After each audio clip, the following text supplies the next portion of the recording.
নমস্কার, আমি সমিতা শাস্ত্রী। আজকে আবার এলাম আপনাদের কাছে একটি নতুন তথ্য নিয়ে আলোচনা করতে, যেটা আপনাদের দৈনন্দিন জীবনে অনেক কাজে লাগবে এবং আপনারা মানে ঘরোয়া পদ্ধতিতেই এটা করতে পারবেন। এর জন্য এক্সট্রা করে আপনাদের কোনো খরচা করতে হবে না, কিন্তু আপনাদের দৈনন্দিন জীবনে এটা খুবই কাজে লাগবে। সেরকমই একটা উপায় হচ্ছে যে অনেক সময় দেখা যায় কি, ব্যবসা করতে করতে করতে করতে একটা সময় হাঁপিয়ে পড়েন। হয়তো আপনার উপার্জনও হচ্ছে, আপনার সব ঠিকঠাকও চলছে, কিন্তু আপনার আর মন লাগছে না ব্যবসাটা করতে। এই ব্যাপারটা কিন্তু খুব ভাইটাল একটা প্রবলেম। আপনার যদি মনটা না বসে ব্যবসার স্থানে, সেটা কিন্তু বেশি দিন আপনি চালিয়ে নিয়ে যেতে পারবেন না। এবং সেই ক্ষেত্রে কী হবে বলেন তো, যে ব্যবসাটা আস্তে আস্তে করে লাটে উঠে যাবে।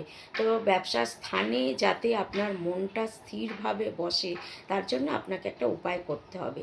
এই উপায়টা করলে আপনার ব্যবসার স্থানে মনটা স্থির হয়ে যাবে, মনটা আর চঞ্চল থাকবে না। এই ব্যবসা ছেড়ে ওইটা করি, ওইটা করে সেটা করি, এটা না করতে পারলে চাকরি করি, এই ব্যাপারগুলো আর মনের মধ্যে দ্বন্দ্ব থাকবে না কোনো। তার জন্য আপনাদের কি করতে হবে, আপনারা ব্যবসা স্থানে যেখানে বসেন, চেয়ারেই বসুন, গদিতেই বসুন, মাটিতেই বসুন বা বেঞ্চেই বসুন, যাতেই বসে আপনারা ব্যবসা বাণিজ্যটা করেন, সেই ব্যবসার স্থানে প্রত্যেক দিন সন্ধেবেলায় আপনাকে কিন্তু ওই জ্বালতে হবে, কর্পূর জ্বালতে হবে। প্রত্যেক দিন সন্ধেবেলায় আপনাকে নিয়ম করে কর্পূর জ্বালতে হবে। কর্পূরটা আপনার ঠিক বসার স্থানে জ্বালবেন।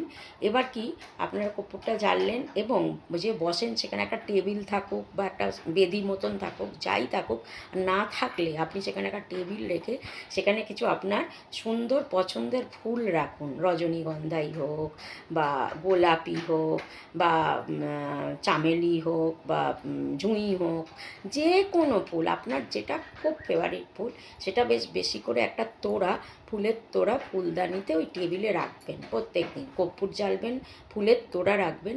আর 3 নম্বর পয়েন্ট হচ্ছে, আপনি যেখানটায় বসছেন ঠিক তার পিছন দিকে একটা ছবি টাঙাতে হবে।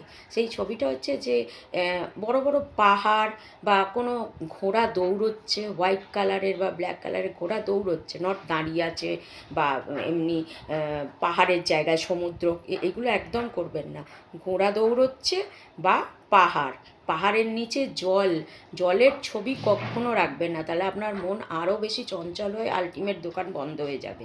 তো জলের ছবি আর কেউ বসে আছে স্থিরভাবে, এই করেও একদম রাখবেন না। আপনারা দুটো পয়েন্ট মনে রাখুন, একটা হচ্ছে যে ঘোড়া দৌড়চ্ছে, আর নয় হয়তো পাহাড়, বড় বড় সুন্দর সুন্দর জায়গার সিনারি পাহাড়, সেই পাহাড়ের ছবি আপনারা রাখুন। রেখে এবার কাজটা করুন, দেখুন আপনার ব্যবসা কিন্তু দারুণভাবে চলবে আর আপনার মন ভীষণভাবে ব্যবসার ক্ষেত্রে বসে যাবে। তো করুন, করে দেখুন, ভালো থাকুন। আজকের মতন নমস্কার।